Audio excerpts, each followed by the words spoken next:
Assalamualaikum warahmatullahi wabarakatuh. Alhamdulillah geng, kita bersama lagi. Okey geng, hari ni aku nak bawa ni kenyataan Tun Faisal ni. Tun Faisal yang dipecat oleh UMNO. Tun Faisal ni dulu dia buat hal dalam UMNO. Lepas tu dia kena pecat daripada UMNO. Lepas tu dia duduk di atas angin, tak tahu nak ke mana. Jadi Tun Faisal ni dia pun terpaksa pergi bersama dengan Parti Bersatu. Disebabkan tak ada haluan dah, tak ada dah ke mana Tun Faisal dia nak pergi berpolitik ni. Jadi dia terpaksalah duduk bersama Perikatan Nasional. So, Tun Faisal ni dia tak pernah puji Datuk Seri Anwar Ibrahim ni. Dia tak pernah daripada dulu puluhan tahun duduk di dalam kerajaan, duduk makan gaji, duduk makan gaji daripada kerajaan ni, daripada Tun Dr. Mahathir, lepas tu turun ke Pak Lah, turun ke Najib, turun ke Muhyiddin. Dekat mana parti UMNO ada sebelum ni, semua Tun Faisal duduk. Jadi apabila dia dah dipecat daripada UMNO, dia dah tak ada tujuan hidup dah. So dia terpaksalah bersama dengan Perikatan Nasional. So kalau hampa tengok dekat Facebook dia, hari-hari dia hentam kerajaan, hari-hari dia balun kerajaan. Tak kira lah kerajaan Pakatan Harapan 1.0 kah, ataupun kerajaan hari ni yang bersama dengan UMNO, kerajaan yang ada Pakatan Harapan, kerajaan yang ada UMNO, yang setelah dia dipecat, kan? Dia punya hentam ni Allah saja yang tahu. So hari ni disebabkan kenyataan yang dia keluarkan dekat Facebook, dia macam dia kata Anwar Ibrahim ni gagal, pencapaian Anwar yang hebat, ringgit jatuh sejatuh-jatuhnya. Sebab Tun Faisal kata ni Anwar Ibrahim tak reti jaga negeri, sebab pemimpin rasuah bersama dengan perasuah. So disebabkan kenyataan dia tu mengundang seorang orang ekonomi membalas hujah Tun Faisal. So aku nak bawa hampa bersama-sama dengan Nazri Aziz. Dia ni komen disebabkan kenyataan yang dikeluarkan oleh Tun Faisal. Pada aku amat-amat memalukan. Nampak sangat manusia macam Tun Faisal ni apa pun dia tak tahu. Dia tak tahu apa yang berlaku dekat negara-negara luar. Dia tak tahu. Dia mungkin dia buta hati, dia busung hati sampai dia tak tahu apa. Dia tak ambil tahu pun apa yang berlaku dekat luar yang mengakibat kesan kepada negara kita. Tambah-tambah Amerika Syarikat. Dia tak ambil tahu apa yang berlaku dekat Amerika Syarikat. Apa ni dekat dalam parlimen, apakah ancaman kepada kerajaan Amerika Syarikat pun dia tak tahu. Apa yang berlaku pun dia tak ambil tahu. Dia tutup yang tu, kemungkinan dia tahu. Alah, kalau orang yang dah lama macam ni takkan tak tahu. Tapi dia tutup isu-isu apa yang berlaku dekat Amerika Syarikat. Dia hanya bawa apa yang berlaku di dalam negara kita. So hari ni aku nak bawa seorang Nazri Hamdan ni untuk respon di sebalik kenyataan Tun Faisal. Alah, Tun tu pun main mana tahu Tun tu, gelaran Tun tu baik buang lah. Jom sama-sama kita dengar. Kenapa ringgit jatuh? Sebab hang tak tahu jaga negeri ni, sebab pemimpin rasuah. Okay guys, this is an example of political reasoning yang dah selalu sangat kita dengar buat masa ni. Dan benda ni akan dimainkan di dalam masyarakat kita supaya terpasak di dalam pemikiran orang. Tapi saya tertanya apakah faedah ilmu ekonomi yang saya boleh sebarkan masyarakat? Masalahnya kalau argument dan reasoning itu berbalik kepada politik, kita akan berbalik bercakap pasal benda yang sama, and at the end of the day kita akan bermain blame game. Sebab itulah guys, this is not the purpose saya buat content. This is not the purpose saya buat TikTok. The purpose saya buat content, the purpose saya buat TikTok adalah untuk educate masyarakat tentang the economics reality. Someone need to tell the truth about how the economy works. Jadi bagi saya memilih untuk bercakap tentang the real economic truth. Walaupun ini adalah satu sumbangan kecil yang saya boleh bagi pada masyarakat, tapi besar harapan saya satu hari nanti kita boleh membina sebuah masyarakat yang boleh berfikir secara intelektual dan lari keluar daripada kepompong political blame game ni. Alright guys, di dalam video ni saya nak rangkumkan sekali 3 punca utama dari sudut ekonomi kenapa berlaku kejatuhan dalam nilai ringgit. Yang pertama, of course, kita tahu disebabkan kadar faedah US yang sekarang sangat tinggi. Maka untuk menjadikan kadar faedah kita kompetitif, kita pun sama sekali naikkan kita punya OPR. Sebab itulah selepas pandemik yang lalu, korang nampak bahawa Bank Negara slowly naikkan kita punya OPR kepada 3% pada masa sekarang ni. Dan lagi satu fakta, sebenarnya walaupun kadar faedah kita naik, kita punya kadar faedah tu antara yang paling rendah sekali dekat kalangan negara jiran kita. Ya. Perkara ni saya dah buktikan di dalam video saya yang lepas. Dan sebab itulah currency kita perform badly second after yen.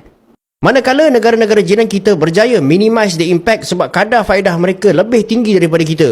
Di sinilah kita nampak dilema bank negara. Kalau diorang naikkan OPR tu nanti rakyat terbeban. Kalau diorang tak naikkan OPR, nanti ringgit tidak kompetitif. Yang kedua adalah disebabkan oleh konflik Israel dan juga Palestin. US dollar ni dia berstatus sebagai safe haven currency. Jadi semasa tempoh konflik, mata wang manakah yang investor ataupun pelabur ni nak pegang supaya diorang boleh melindungi diorang punya value of asset? Jawapannya sudah tentu US dollar. Dan bila diorang pegang US dollar ni, diorang akan investkan balik ke dalam aset yang dinamakan dalam US dollar seperti US Treasury.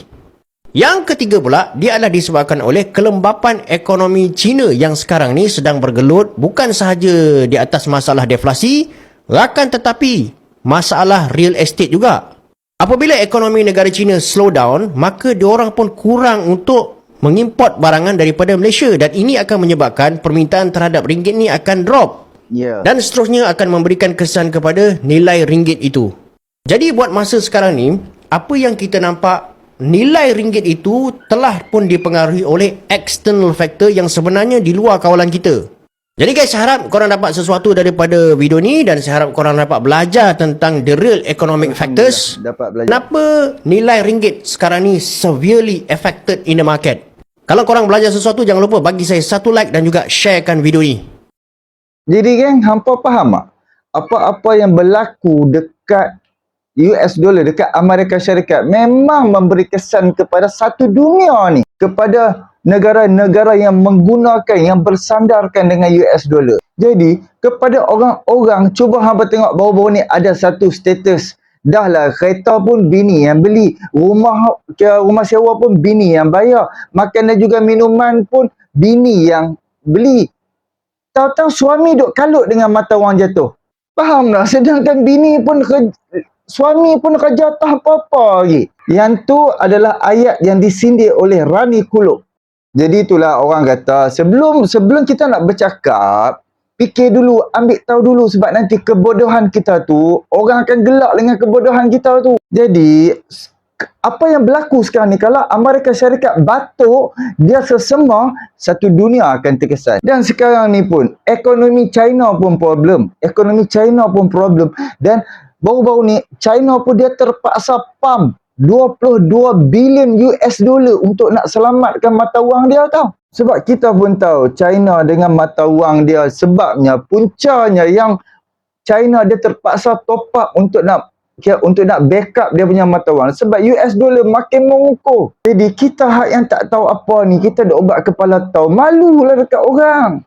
So aku bawa penjelasan daripada sahabat Nazri Hamdan ni berkaitan negara China, mata wang yuan dia terpaksa top up 22 bilion US dollar untuk nak backup mata wang dia. Jom sama-sama kita dengar. Dalam satu perkembangan terbaru yang sangat mengejut dan menarik, negara China telah menghumban sejumlah 22 bilion US Treasuries dan juga stocks. Jadi saya melihat ada dua sebab kenapa China buat macam tu.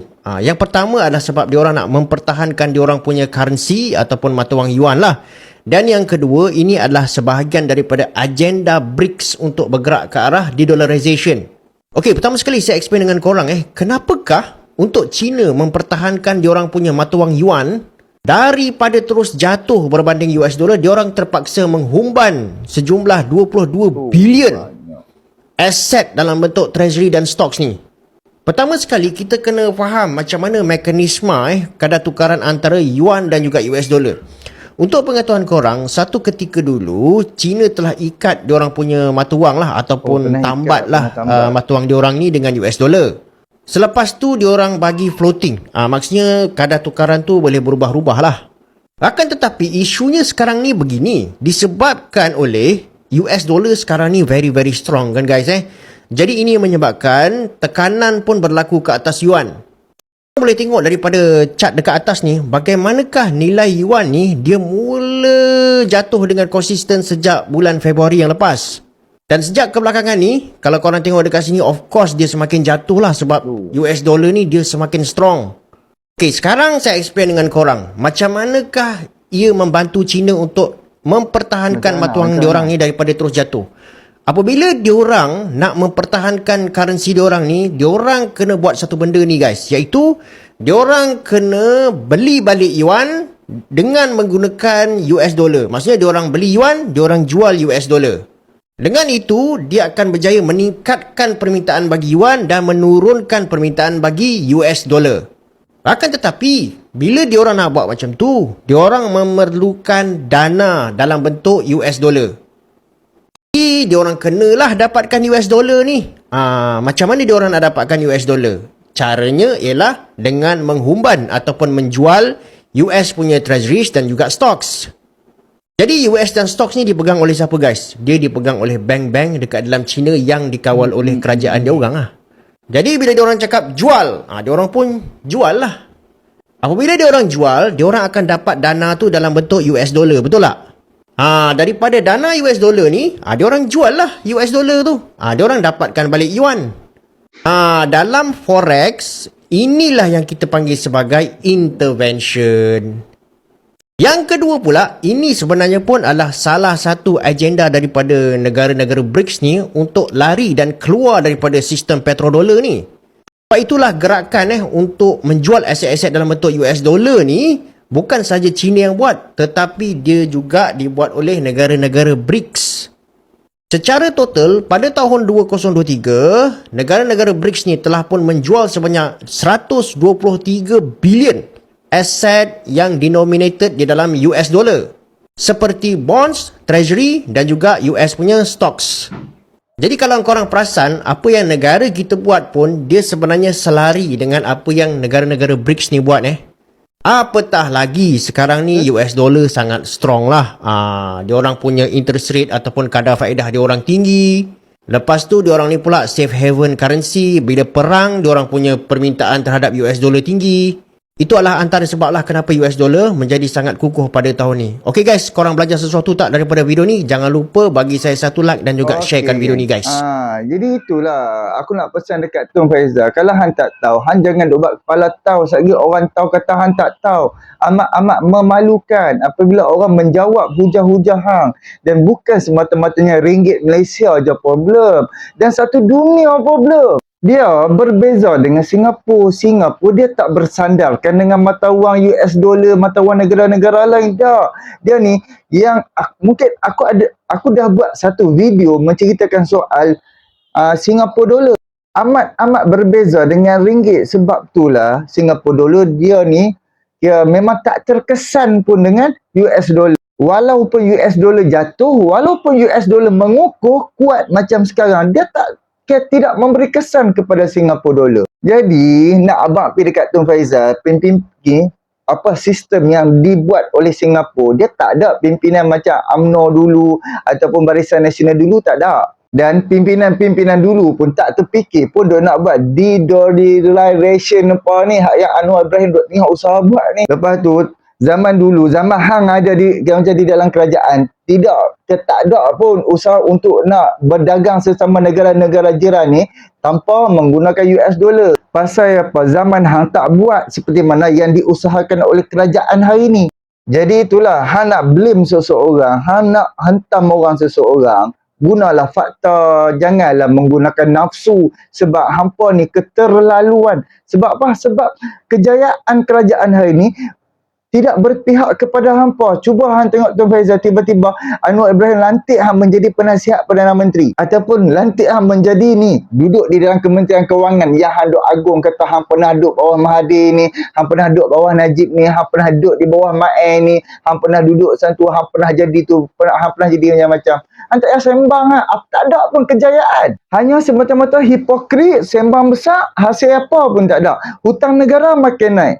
Hampir 10 bulan Anwar Ibrahim naik menjadi Perdana Menteri dan kerajaan perpaduan hari ni hutang negara tak naik-naik dan malah tak berenjak pun. Dan aku tahu hang ni cerita dia, jenis orang Tun Faisal ni dia sangat-sangat benci kepada Zahid Hamidi disebabkan Zahid Hamidi pecat dia. Jadi of course kalau kena dekat kita, ada siapa-siapa pimpinan kita, ketua kita, bos kita pecat kita, kita akan bengang gila-gila punya. Jadi kebengangan itu sekarang ni ada dekat Tun Faisal. Oh bukan main lagi, hari tu masuk pilihan raya umum PRU 15 dan juga PRN. Allahu Akbar, kalah tak. Kira macam dia depa tak menang. Depa tak jadi kerajaan. Sebab tu hampa boleh tengok koyak, rabak, mengarut, mencarut, segalanya ada. Jadi itulah cara-cara ni, perangai-perangai, sifat-sifat hipokrit, sifat-sifat yang kononnya Perikatan Nasional zaman dia ada di dalam kerajaan semua bagus. Sedangkan bagus celah mana hutang negara mencanak naik. Dan kena ingat Perikatan Nasional sewaktu Ismail Sabri yang dipimpin oleh puak-puak parti PAS, Parti Bersatu, mata wang kita dalam sejarah tanpa US dollar tak macam tak naikkan dia punya interest rate, tak berlaku apa-apa pun, tapi kenapa ringgit makin jatuh. Anwar Ibrahim naik menjadi Perdana Menteri, terus ringgit turun balik. Apa hal?